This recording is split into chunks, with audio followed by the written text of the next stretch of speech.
Hello student, good morning to all of you.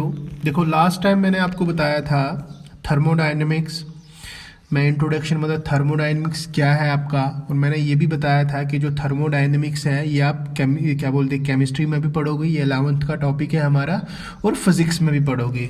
Chemistry में जो content है वो अलग रहता है, फिजिक्स में जो कंटेंट है वो अलग रहता है। टॉपिक बिल्कुल सेम तरीके के होते हैं, लेकिन फिजिक्स में हम डिफरेंट केसेस के साथ डील करते हैं, और केमिस्ट्री में बोले तो डिफरेंट डिफरेंट एंगल से डील करते हैं, और केमिस्ट्री में हम डिफरेंट डिफरेंट एंगल से देखते हैं। ठीक है, तो थर्मोडायनेमिक्स का क्या मतलब था, मैंने आपको बताया था कि थर्मो का मतलब होता है हीट, और डायनेमिक्स का मतलब है मैकेनिक्स। मतलब यहाँ पे मुझे क्या देखना है, हीट की मैकेनिक्स देखनी है। बोले तो वर्क और हीट के बीच में क्या रिलेशन है। और उसके बाद जो मोस्ट इम्पॉर्टेंट टॉपिक है थर्मोडायनेमिक्स में वो क्या है हमारे पास, फर्स्ट लॉ ऑफ थर्मोडायनेमिक्स। अब फर्स्ट लॉ ऑफ थर्मोडायनेमिक्स ये क्या बोलता है और क्या होता है, इसका जस्ट मैं आपको इंट्रोडक्शन देने वाला हूँ अभी।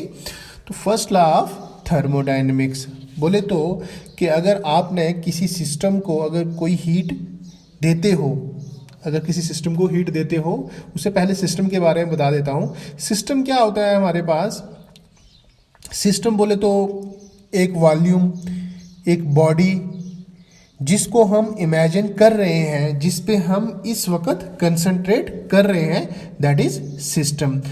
ए body on which we are concentrated right now, that is called system. जैसे मैंने क्या किया हुआ है, मैंने एक कंटेनर लिया है यहाँ पे, तो इस कंटेनर में मैंने गैस फिल की हुई है और यहाँ पे क्या है आपके पास एक पिस्टन है, ये इसकी इनिशियल पोजीशन है।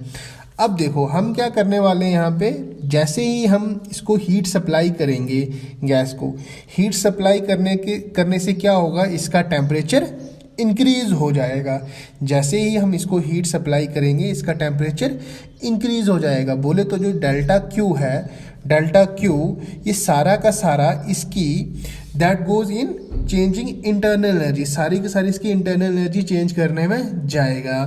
कहने का मतलब देखो, दोबारा से सुन लो, जैसे आपने इस सिस्टम को हीट सप्लाई की तो इसका टेम्परेचर इंक्रीज हो गया।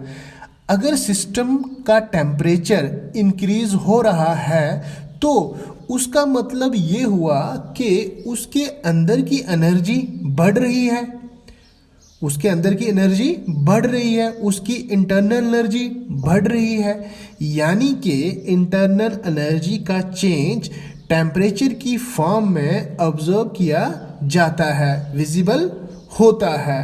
ठीक है, तो यहाँ पे टेम्परेचर का मीनिंग क्या है, टेम्परेचर का मीनिंग ये है, टेम्परेचर का मीनिंग क्या है, देखो यहाँ पे लिखा है मैंने, जो डेल्टा क्यू है that goes in changing internal energy. अगर हम किसी सिस्टम का टेम्परेचर इंक्रीज करते हैं तो उसका मतलब क्या है, उसकी इंटरनल एनर्जी इंक्रीज हो रही है। यानी कि इंटरनल एनर्जी का चेंज टेम्परेचर की फॉर्म में ऑब्जर्व किया जाता है या विजिबल होता है। अब टेम्परेचर का मीनिंग क्या होता है आपके पास, देखो टेम्परेचर का मीनिंग हमारे पास क्या है, टेम्परेचर का मीनिंग ये है हमारे पास, देखो शाबाश, जो पार्टिकल है उन्हीं के प्लेस में वाइब्रेशन का एम्पलीट्यूड बढ़ गया। अगर टेम्परेचर बढ़ गया, जो पार्टिकल हैं उन्हीं के प्लेस में वाइब्रेशन का एम्पलीट्यूड बढ़ गया, फ्रीक्वेंसी बढ़ गई, यानी कि उनका डिस्टरबेंस बढ़ गया, उनके पास जो उनकी काइनेटिक एनर्जी रहती है उसकी अमाउंट पर पार्टिकल इंक्रीज हो गया है, दैट इज इंटरनल एनर्जी, और वो एनर्जी आपको टेम्परेचर की फॉर्म में दिखती है। तो यहाँ पे इंटरनल एनर्जी बड़ी है पार्टिकल्स की, क्यों बड़ी है, क्योंकि उसका टेम्परेचर इंक्रीज हुआ है, उसका टेम्परेचर इंक्रीज हुआ है। और बाकी की जो एनर्जी है वो कहाँ जाएगी, बाकी का जो हीट है वो कहाँ जाएगा, वो जाएगा वर्क करने में। तो कहने का मतलब है ये डेल्टा क्यू ये क्या हो गया, बाकी ये आगे चेंज इन इंटरनल एनर्जी, और बाकी क्या हो जाएगा, कहाँ जाएगा, बाकी जाएगा, कहाँ जाएगा, बाकी जाएगा वर्क करने में। तो डेल्टा क्यू को हम लिख सकते हैं delta U plus delta W.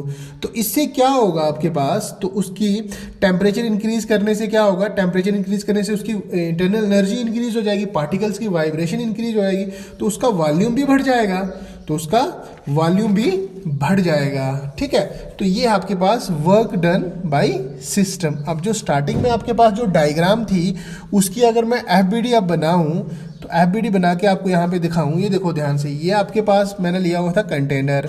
ठीक है, तो अब इस कंटेनर में यहाँ क्या थी आपके पास, गैस थी। अब जैसे ही आपने इसका टेम्परेचर इंक्रीज किया, टेम्परेचर इंक्रीज करने से क्या होगा, इस गैस का प्रेशर इंक्रीज होने की कोशिश करेगा। तो वो जो प्रेशर इंक्रीज होने की कोशिश करेगा तो वो अपवर्ड डायरेक्शन में फोर्स लगाएगा, अपवर्ड डायरेक्शन। अभी देखो, अभी पिस्टन इनिशियल पोजीशन ये है पिस्टन की, इसका कहने का मतलब जितना प्रेशर नीचे से है उतना प्रेशर ऊपर से है, क्योंकि हमारे पास एरिया तो सेम रहने वाला है इस पिस्टन का, और हमारे पास फोर्स का फार्मूला क्या होता है, प्रेशर इनटू एरिया। तो यहाँ पे स्टार्टिंग में ये इनिशियल पोजीशन है, स्टार्टिंग की इनिशियल पोजीशन ये है, जितना ऊपर से प्रेशर लगा है नीचे से भी उतना ही है, मतलब कहने का मतलब है जितनी अपवर्ड फोर्स है उतनी ही डाउनवर्ड फोर्स है, तो पिस्टन अभी स्टेशनरी है। मगर जैसे ही जिस वक्त आपने इसका टेम्परेचर इंक्रीज किया, टेम्परेचर इंक्रीज करने से क्या होगा, इसका प्रेशर इंक्रीज होने की कोशिश करेगा, तो अपवर्ड फोर्स इंक्रीज हो जाएगा। बोले तो टेम्परेचर इंक्रीज किया, प्रेशर इंक्रीज हो गया, तो फोर्स बोले तो resultant force in upward direction increase हो जाएगा। बोले तो पिस्टन जो होगा शिफ्ट हो जाएगा अपवर्ड डायरेक्शन में। पिस्टन क्या हो जाएगा, ये लास्ट में डायग्राम बनाई है मैंने, यहाँ पे ये देखो, पिस्टन पहले यहाँ पे था आपका, अब यहाँ चला गया, पिस्टन इनिशियल पोजीशन ये थी, तो यहाँ पे ये शिफ्ट हो जाएगा। और जैसे कि हमें पता है कि हमारे पास जो फार्मूला है वर्क का क्या फार्मूला आता है, वर्क हमारे पास क्या होता है, फोर्स और फोर्स डॉट डिस्प्लेसमेंट, बोलते फोर्स मल्टीप्लाइड बाई डिस्प्लेसमेंट।